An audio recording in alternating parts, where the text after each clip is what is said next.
Our guests live a life of meaning and purpose, making their dreams come true. That's what makes regular people exceptional. Become empowered. Hello, Sandra, beautiful woman. How are you this morning? Thank you so much for doing this. I'm so happy to see you again. Thank you. Thank you. How are you? I Oh, am well. I am delighted to have you here. And I'm sure that everybody's delighted to have you here now in English. We had an interview with Sandra in Spanish already. So for Spanish speakers, I'll put the link down below. For the English speakers, let's start again. We met at a trip, a beautiful trip that we did in Egypt. It was organized by Nassim Harmein and his team from here. Nassim, Sarah, everyone in your trip, thank you so much for putting this wonderful experience together. Thank you. Our deepest gratitude. And we met there, Sandra and I, and she tells me that, listen, I've written this book, and I used to be a healer, but now I'm a shaman, and I'm both of them. So Well, it's like, wow, I love this. I love this. Sandra, tell us more about jewels and shamanism. well, it's my pleasure and my honor to be here with you. And yes, I did a career in jewelry for 30 years, or more than that. I am a trained gemologist and a trained goldsmith and jeweler. And although I love that life and I will continue to make beautiful jewelry, I'm sure, um, I got into studying shamanism about 5 years ago with the Foundation for Shamanic Studies. And it opened a whole new world for myself. And I have really discovered a part of me that needed to be discovered. And so I wouldn't call myself a shaman. I just want to make sure that I explain that. That is a title that a community would call somebody if the work that that person had done created some kind of healing or miracles. So I am called a shamanic practitioner, meaning that I practice shamanism. And it's always very important because shamanism is a work that we can all do as human beings, is connect with our helping spirits, learn how to connect with our helping spirits. Some people like to call them guides or angels or animal power animals in spirit that are here to help us and to guide us. So it is said that no soul is born on this planet without a group of allies, a group of helping allies. It wouldn't be possible to go through our lives all by ourselves. So shamanism allows us a way to meet them and to get to know who they are and what medicines they offer all of us. And it is really an amazing thing to discover because we never feel alone once we know who these allies are, who these helping spirits are, and how amazingly loving and compassionate they are. So that's what we do in shamanism. When we do a healing or a divination, it is not me who does the healing. So I wouldn't even call myself a healer. I am basically becoming a vessel, a hollow bone, as the Native Americans would say, that can absorb that connection and pass it through, and then use my own body, my physical body, to do what these helping spirits are telling me to do in order to relieve pain or sickness, or even a divination, a simple divination for that person asking for help and healing. It is really interesting because it teaches you to become a conduit, to absorb that knowledge, pass it through, and then give it. So the book was done like that. I had no idea that I was going to write a book since I'm a little bit dyslexic and words are not really my thing, but I was able to channel a book called Crystal Clear Joy. I have it on Amazon, also in hardcover and in Kindle. And Crystal Clear Joy is really, the long title is A Shamanic Journey Home to Crystal Clear Joy. So that's important. It is my own shamanic journey home to discover how I can have in my life crystal clear joy. This joy that is not really dependent on me winning the lottery or having the most beautiful boyfriend, or this joy that is a gift, an innate gift. And we can all have it. And the helping spirits that I work with they call themselves the Council of AR. So the Council of AR would come from Altus Reciprocity. So to bring back the energies of above, Altus, comes from the Latin, and proximity, to bring back to you all the benevolent energies that the universe has for you. So that's how they called themselves, the Council of AR. And channeling was not something that I knew I could do. So there's a lot of magic in our lives, you know. One day you start one thing, you take a few courses on how to learn to use these altered state of consciousness through the beat of a drum, which is the way we learn with the Foundation for Shamanic Studies. And you'll learn that you can also receive messages from your helping spirits. And for me, it happened just like that, as a little miracle. One day, it just happened.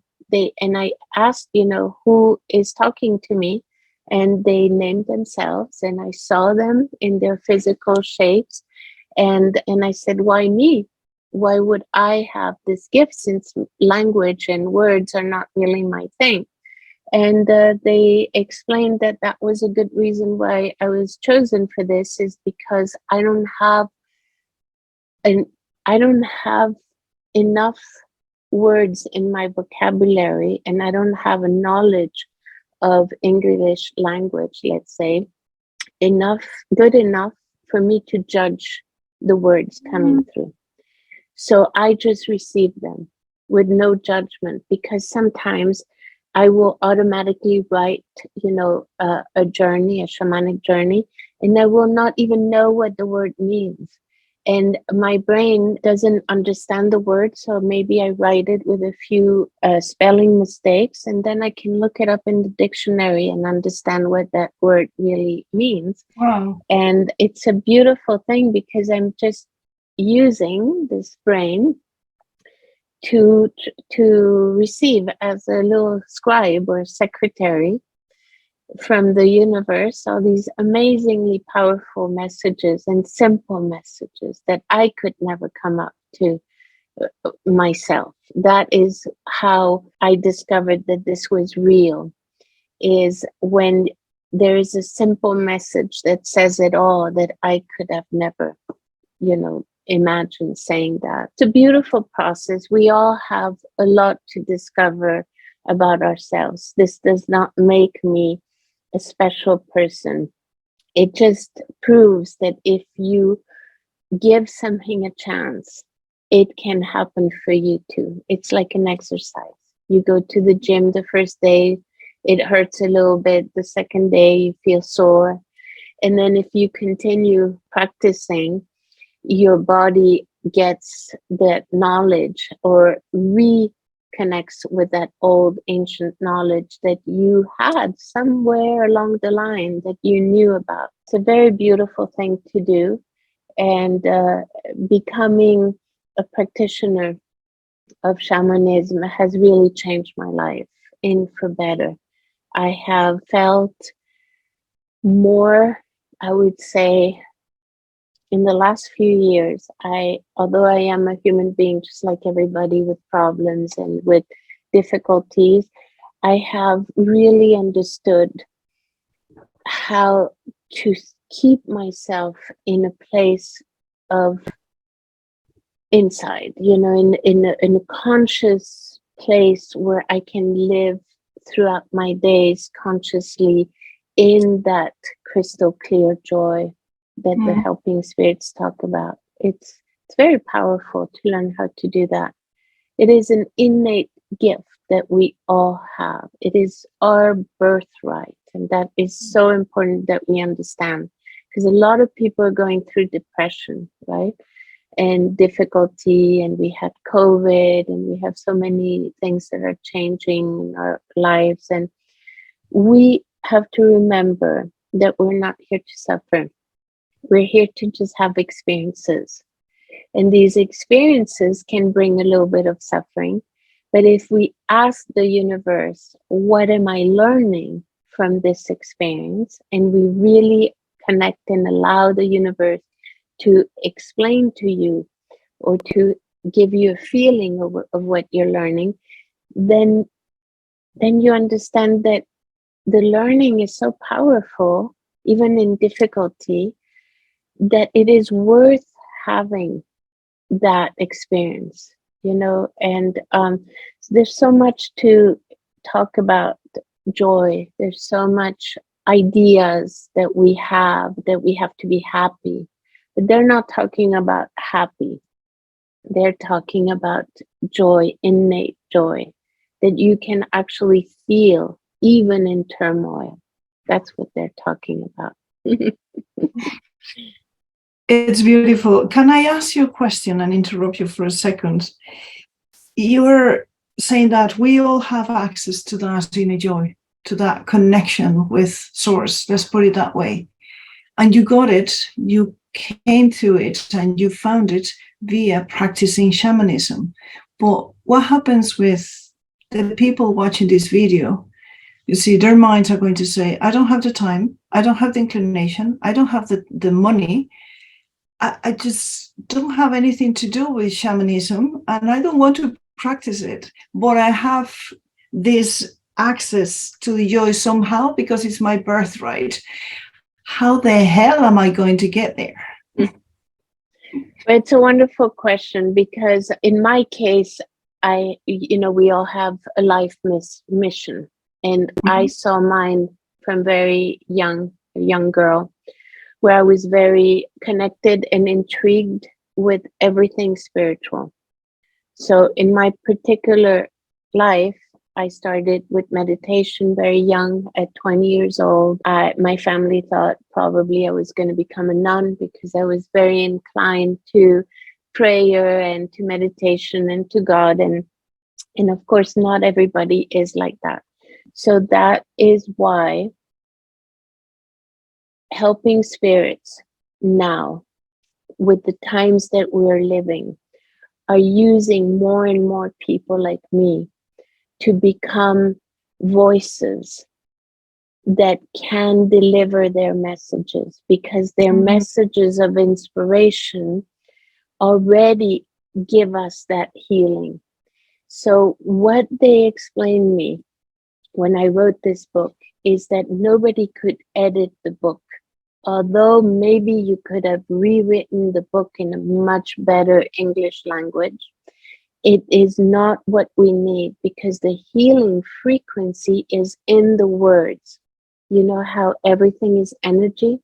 Yeah. So the phrases contain healing frequencies. When you read through a chapter, they're explaining that the frequency, their energy frequency, is through the words.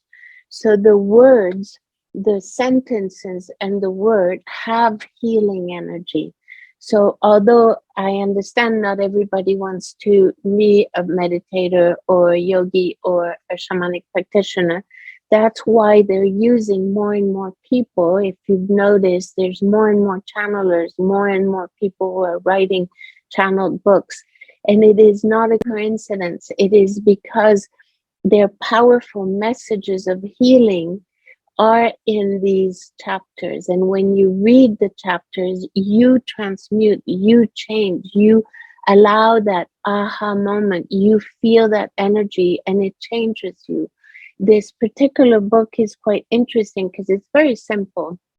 It's not a complicated book, but it takes you through a journey of a human being with its own pain, that being is me, with its own, thoughts and complicated brain. And they take you through that journey home to understand. At the end of the book, you can really understand how to accept that inner birthright of being in joy. So they teach. I might want to read you a few passages from the book. The book has quotes that are very simple, and we were talking about most of us not wanting to become shamanic practitioners to be able to connect with source. So what I was explaining is that the helping spirits give these messages through people like me that are able to channel these messages. And they explain that the energy, the healing energy that we need as a nutrition in our heart is in their words, in the energy of their words. When magic you speak there. them, or can it be that you're reading in your mind? Yeah, even if you read the book, let's say, you're reading chapters and everybody will feel different things that connect to them. Like, oh, I felt that. I can connect to that chapter. But there is a lot to be said, because I ask questions in the book, what about pain? How do we deal with pain? And how do we deal with fear? So they answer all of that. It's a conversation. It's a channeled conversation with the Council of AR. So they say things like this: in the unbearable pain of existence, there is also the most beautiful stillness of the moment. During the dark night, direct your essence to reconnect to the stillness and your essence. It is in this stillness where the real essence of you exists, your own soul. So they are constantly teaching us and helping us to reconnect to that source, where from that connection, we can live our lives. So how do we connect to that source? Well, we were perfectly made by God energy universe. We need to breathe, right? To be alive. Of course, it is through the breath. How convenient. If we don't breathe, we don't live. If we breathe, we live. So we're accessing life force through breath. All the time. So all the time. That it's the otherwise one thing that we do constantly, breathing. It's so simple. It's so simple. Of course they made it simple, because we're the complicated ones, not the universe, In the breath, the Council of AR teaches you how to connect to that source. And it's as simple as taking your next breath, with being a little bit more conscious about it. And through that breath is that nectar, is that magic, is that, flow. People say, oh, I want to achieve, more money and more this and more that. You need to get inside that flow to access everything that you want. You can't access this one and only this one with a thought, right? We already know that. A lot of people have been talking about that. The thought of a new car, the thought of a new house, the red car, it's a Ferrari, that's a thought. We need to access it through that feeling of you being in that red car, in that red Ferrari, or that house, or owning it. So everything, when we use that innate birthright of that breath, where you're connected to source and you start feeling life, then you become this feeling machine where everything gets organized. The things you don't really need won't be yours, so don't worry. If I connect with the red Ferrari and it's not what I need, I won't get it. So that solves that, It gets to a point where the universe can give you, and you can access the correct life that you were made to live. And we were talking before with Anna, before we started, about, most of our lives being an illusion, because everything can just fall apart in one day, in 24 hours. All the money that you achieve, the husband can leave you, the dog can bite you, the children can say, hasta la vista, everything that you have so tediously achieved can be removed. So what is it? It's really an illusion. Even if you're meant to have all these beautiful things and beautiful life, they can be taken away. But what can never be taken away from you is your connection to source. So that's where there is really reality. Your connection to your breath, your connection to insight. Do you want to meditate? Meditate. Do you want to paint? Paint. Do you want to walk in the forest? Walk in the forest. Do you want to just sit in quiet silence? Just do that as well. There's no right and wrong. I don't think there's really the fast track for joy. It's about just stopping a little bit, trusting that your life is in perfect order, breathing inside, connecting to that place that is everyone has it. I love the new pictures of the kids, doing meditation. They're being taught in schools how to meditate now. How beautiful to start your life learning. I work with crystals, I work with quartz, and I see children when they pick up a quartz, they'll tell me they get it. They know a lot of things we don't know because they're more connected than us. They're more innately connected to that place. They haven't been messed up yet by society. Corrupted. So they know a lot. That's what we need to become, more like them, just simple. And then, of course, you can be the most intelligent one that, but do it from that place. Do it from that place where that there's less ego first in that place, because there's more feeling. So the ego battles a little bit, and the ego is fine. He or she, I don't know if it's an it, but the ego is needed in our lives because it's the fuel that gives us that push to do things. That's the ego. It's really, the engine is you, and the ego, I see it as the fuel of the engine, but it's not the engine. That's what they taught me. It's in there. Fuel of the engine, but not the engine. Exactly. Is it the one that can type and play an instrument, or is that the spirit, or is it both? The spirit. The ego seems to be your fuel to achieve something, to do something. Let's say you want to write a book, okay? You need a little bit of ego because you need that fuel to get to the finish line. Otherwise, you'll just write 2 chapters and then you say, oh, I don't need to do this, too complicated, You need some ego. You need that fuel. It's not bad to have ego. I think ego is really a good thing if you know how to not be the slave of the ego. Yeah, if we can make it work for ourselves, not the other way. Exactly. So you are the engine connected to source, right? You are powerful. You're filled with power. Your power is filled through different ways. Some people really like singing. Some people like dancing. Some people like cooking. Some people like, sewing.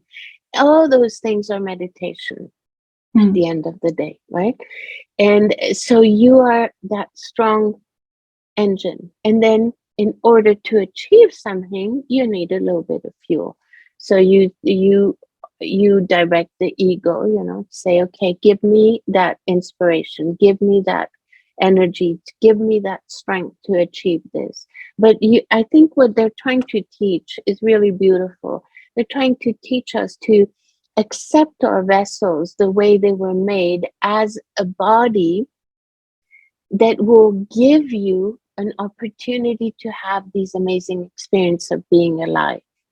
So we're very much, looking at our bodies as defective. Like, I'm getting old, I have gray hair, my neck is not as pretty. And so my body is, in my brain, is defective. why don't we remove that idea and think of our bodies as this extraordinary machine that can allow us to have extraordinary human experiences in this beautiful planet. We have the feet that take us somewhere. We have the hands that can pick up something. We have all this equipment in our body that was made to perfection to allow us a human experience. And then we have this breath that makes everything work. Yeah, Right? plus not only that, I'm thinking, Sandra, correct me if I'm wrong, it's also the machine that works together with the creation part of it. If we're aligned with Source and Source shows us how, or puts in our minds something that we can create, like the book for you, in your case, you need the fingers to put it into a computer. Everything's perfect. We need this. We need all of it. Yeah, interface, if you will. Exactly. And then we can share our creations in ways that other beings can get them through their senses and make them their own experience as well. Does it make sense? Absolutely. We are all, they say now the new thing is like we are all one. So I had a little bit of a hard time with that concept because I'm not you, right? But right, so I had to okay, we are all one. What does that mean? I think what it ends up meaning is that we are all connected through energy, right?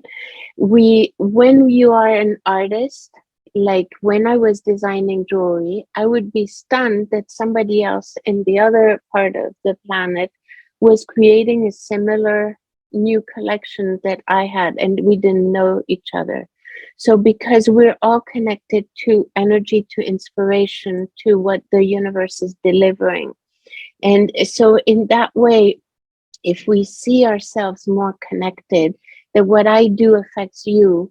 If I put pesticides in my garden, it will affect the person who lives below, because the grounds will have that water with pesticides. So when you start understanding that every action you do needs to be conscious, you need to think about what you're doing because it affects the other one.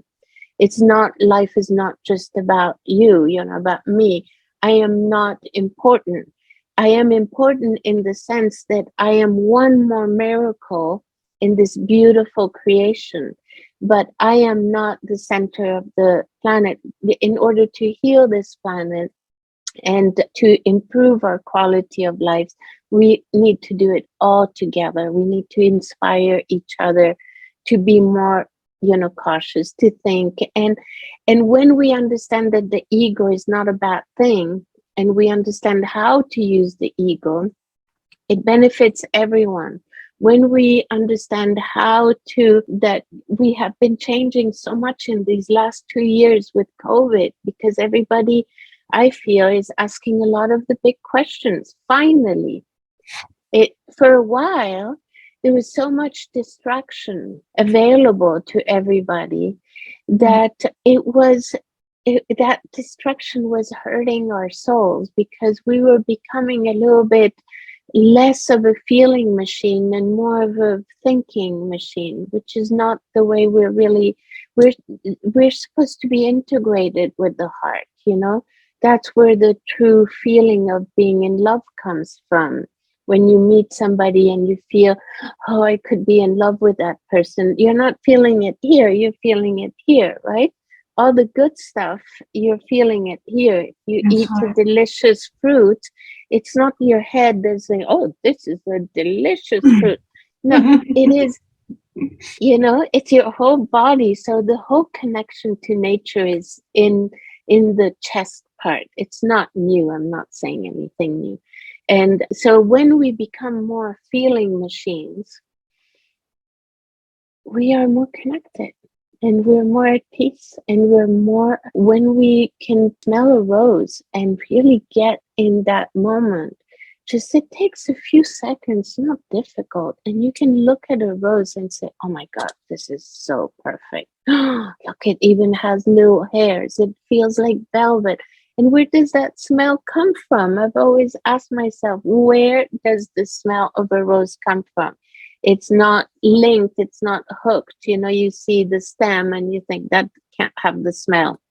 You see the leaves, no, that's not making the smell. So where is the magic coming from? That same magic, we have it inside.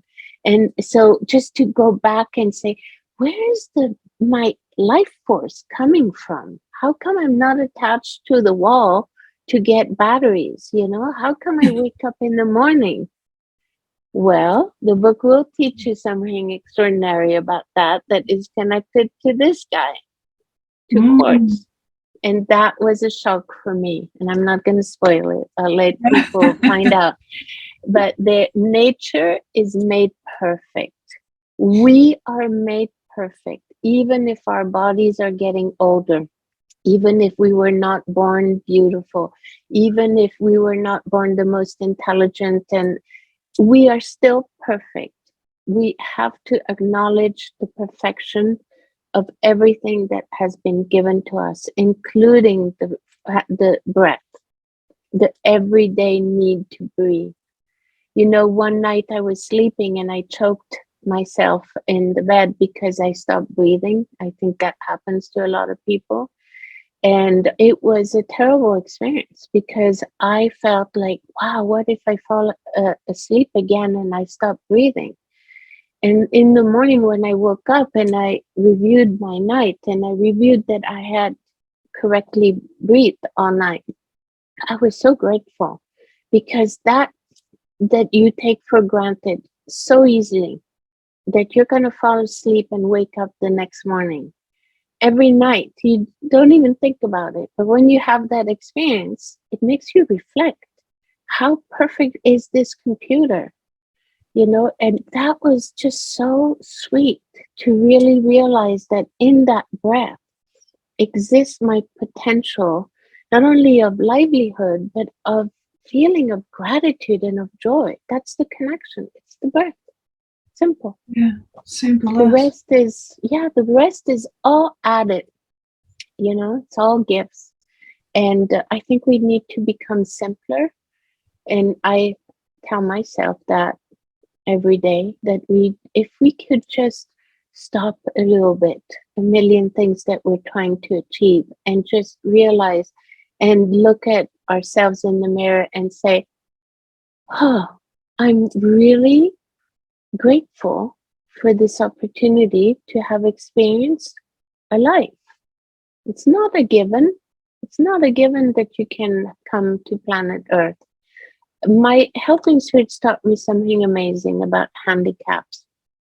And I was shocked because we tend to look at people who have a certain handicap, any handicap, as poor person, like, oh, poor little child, you know, he has this. And what they taught me is that if you believe in incarnation, which I do, when you're about to take a journey into a new life, and you have to choose your parents, and you have to choose your contract, and your level of difficulty, and your experiences, and your learning, there's a line for handicap that is much bigger than for having a great body and a strong body and all that.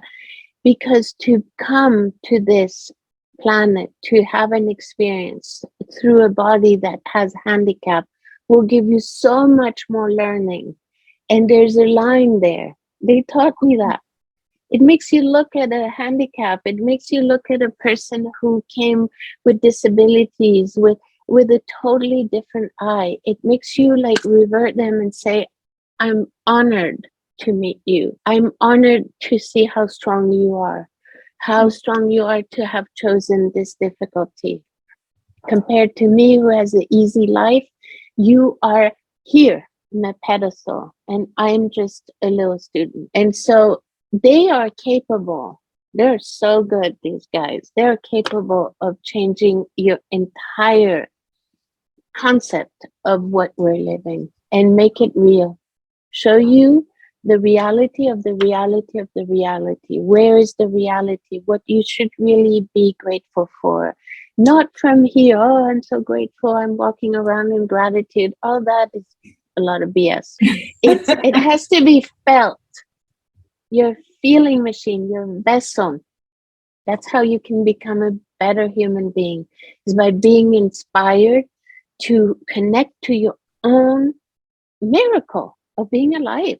That already makes you a better human being. If you can take 2 seconds in your day to realize that your body is not attached to the wall, is not getting batteries, and it's just alive, and you're a feeling machine, and you can taste, and you can breathe, and you can look, and you can admire, and it's very powerful.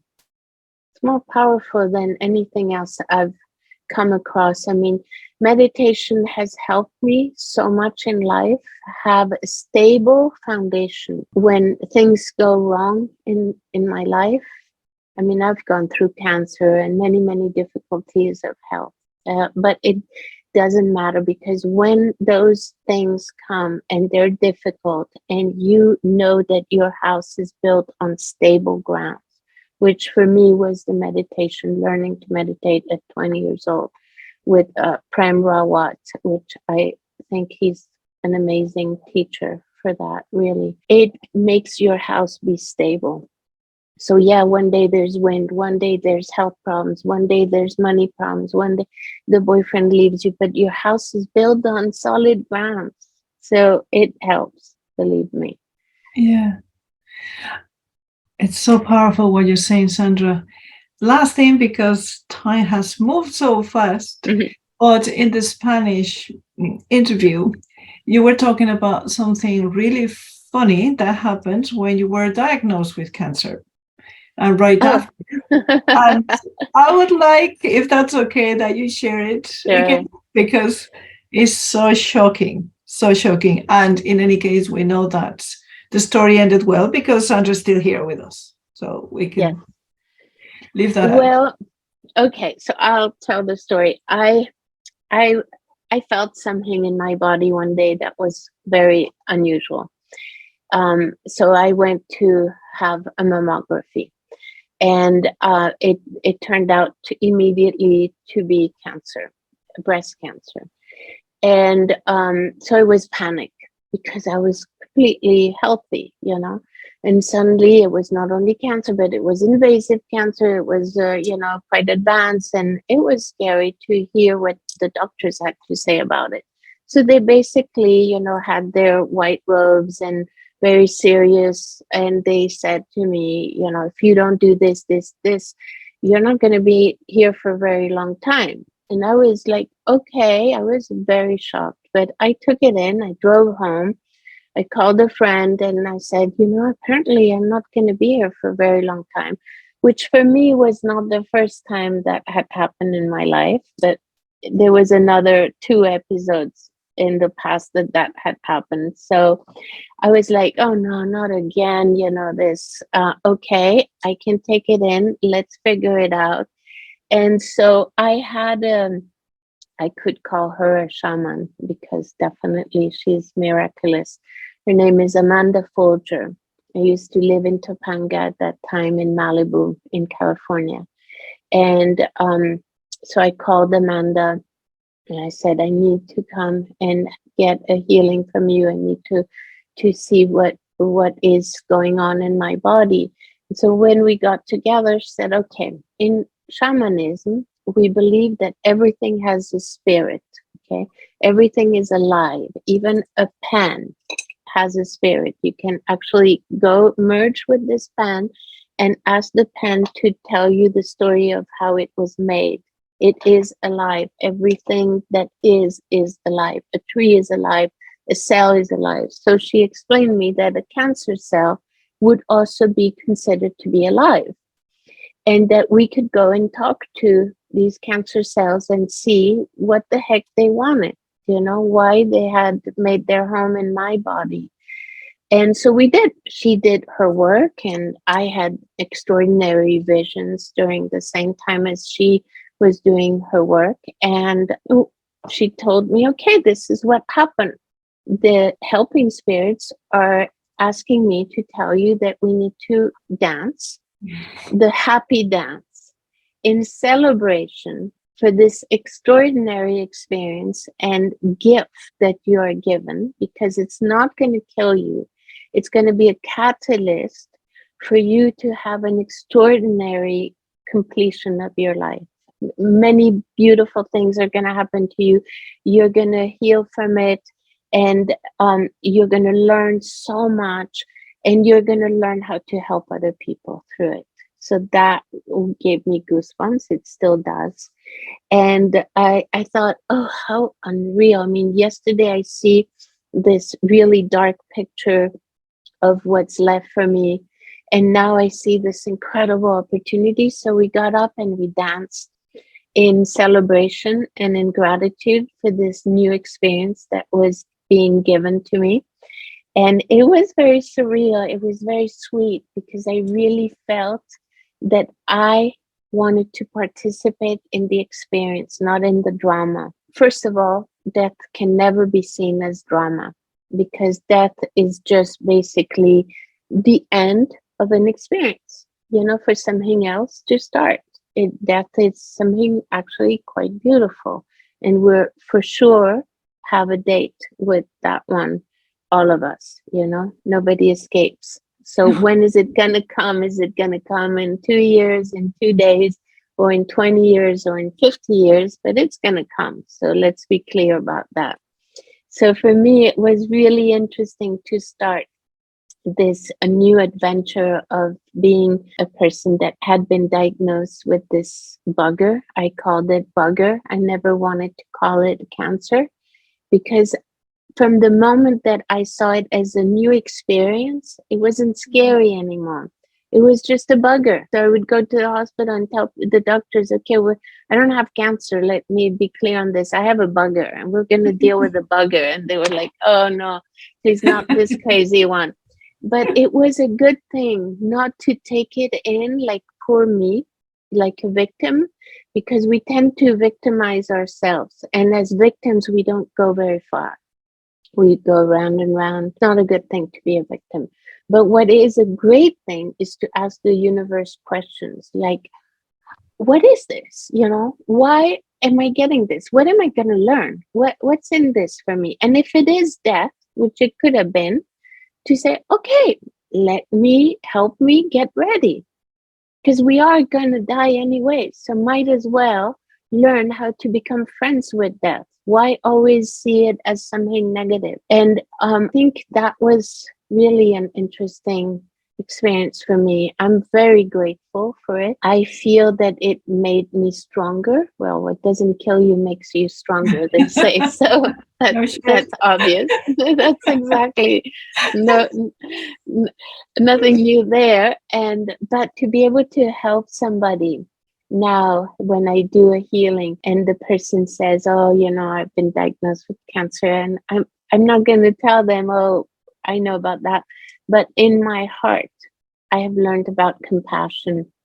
I've learned about how it feels to be in fear, how it feels to have this big C word thrown at your face. It's such a common thing nowadays. So from that compassion, I can ask my helping spirits to give me the energy, enough strength to be there for them in order to perform what they would do, what they would grant as a healing. Because I would never know from my little brain if that person is at the end of their road in this incarnation, in this body. But they know everything about that person. So they are amazing to have access to direct revelation with your allies, with your own helping spirits, is very powerful. And it can be taught. I think everyone should have the basic knowledge of shamanism. It can be very, very helpful to have that direct line where you can call. It's a direct line, It doesn't have to be dialed through the operator. You get the direct line with your own allies, with your own helping spirits. And from that strength, understand your life, understand your potential death, which will happen for sure, understand how to live your life fuller and better, and how to love yourself. You know, everybody says self-love and self-love, but that is so difficult. So instead of always judging ourselves of our faults, we're not good enough, not pretty enough, not strong enough, not intelligent enough, see this vessel as a magic tool, no matter what shape and size it looks like, but start seeing it as what it can provide for you as far as magic and experiences. And read the book, because they really, really know what they're talking about. Tell us, please, Sandra, where we can find the book and where we can find you in this 3D world. Okay. Well, the book is on Amazon. So Crystal Clear Joy, simple title, beautiful title. And my website is called loveacrystal.com. You put So it here? very simple. Loveacrystal.com. Mm-hmm. It all made sense. It all came together. I was woken up a few years ago at 5 a.m. one day with this thought say, loveacrystal.com, loveacrystal.com, go, on GoDaddy and look for loveacrystal.com. And I was like, what am I going to do with this name? And I took it was available. So everything is magic in life. When you are in the flow, when you're willing and open to have beautiful experiences, then the universe can say, oh my God, finally she woke up, or he woke up. We can be together as partners. Yeah. And it's a matter of us asking. I just want to push that in. We don't ask, we don't receive. That's very old as well. I didn't invent that, but it works. We have to ask for help. You don't need to know who to ask for help. Just ask for help. They listen. They have very advanced hearing, as they say in the book. Yeah, they're very technological. They say we have very advanced hearing. We're just waiting for you to ask. Wow, Sandra, thank you so much for so much wisdom, so much love. And I just want to add before we say goodbye for this time that when you're reading from the book, I felt my fingertips tingling. I wouldn't be surprised. I don't know what happens. There's a lot of magic. I saw this woman the other day come here and she picked up the book and she almost fainted. She couldn't hold it. And of course, I don't have that sensations in life so advanced as this person. She's a medium. And when she felt the book, she started shivering and almost fainted in my living room. So I have no idea. I really don't. But there's a lot of magic. I don't know where it's coming from. I call it the universe, source, God, whatever name, really care about what we call it.